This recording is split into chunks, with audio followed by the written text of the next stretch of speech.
Allez, dernière partie de l'année, donc une partie de physique où on va s'intéresser à tout ce qui est travail des forces, énergie cinétique et sécurité routière. Alors, avant de commencer, j'ai préféré vous faire une petite page de rappel sur ce qu'est une force. Donc, une force, c'est quoi? C'est une action mécanique exercée par un objet A sur un objet B. Dans la mesure où on a deux éléments en interaction, alors un objet A, un objet B, un objet A, une action mécanique de l'un sur l'autre, j'ai donc exercé une force. Cette force, on va la modéliser par une flèche, modélisée par un vecteur, donc c'est pour ça qu'on met un petit vecteur en haut du F de force. Et puis, quatre éléments à prendre en compte. D'une part, le point d'application, c'est-à-dire où est appliquée la force. Si je pousse la balle, eh bien, le point d'application, c'est au contact entre mon doigt et la balle. C'est là où j'exerce la force. La direction, c'est quoi? Ce serait la droite selon laquelle j'exerce la force.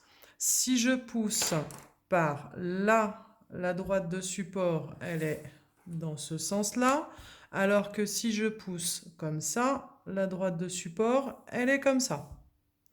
Au niveau de la suite, au niveau du sens, eh bien, une droite, elle a deux sens, donc il va falloir préciser, dans le cas par exemple de cette droite-là, est-ce que c'est par là-bas que j'ai poussé ou est-ce que c'est par là?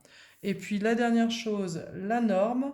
La norme, c'est quoi? Eh bien, c'est l'intensité avec laquelle j'exerce la force. Si je pousse comme ça, eh bien, l'intensité est plus faible que si je pousse comme ça. Donc ça s'appelle la norme, c'est-à-dire la valeur de la force, et c'est en newton. Alors, je vous ai détaillé ensuite quelques exemples au niveau des forces.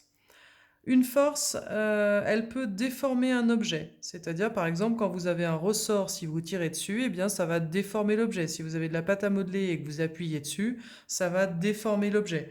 Là, si j'ai une balle, j'appuie dessus, je déforme l'objet. D'accord? Donc ça, c'est un des effets possibles d'une force sur un objet. Autre possibilité, eh bien, je vais pouvoir soit mettre en mouvement l'objet, soit modifier son mouvement. D'accord? Donc ça, c'est d'autres effets possibles. Maintenant, au niveau des effets, d'autres effets possibles que je vous ai mis ici. Empêcher un livre de tomber. Alors, c'est vrai que c'est quelque chose qui ne paraît pas évident. Si je pose mon stylo sur la table, s'il n'y avait pas la table, le stylo continuerait à tomber jusqu'au sol.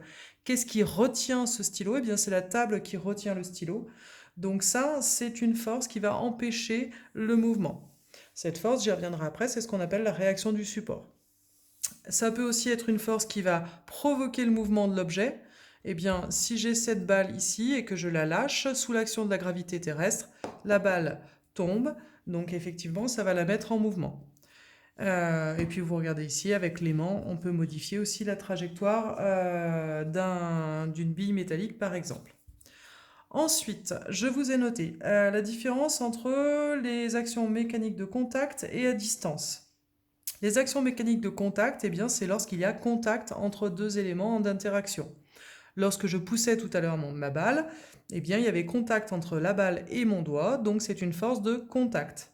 Par contre, lorsque je laisse tomber la balle, là, à l'heure actuelle, la terre n'est pas en contact avec la balle.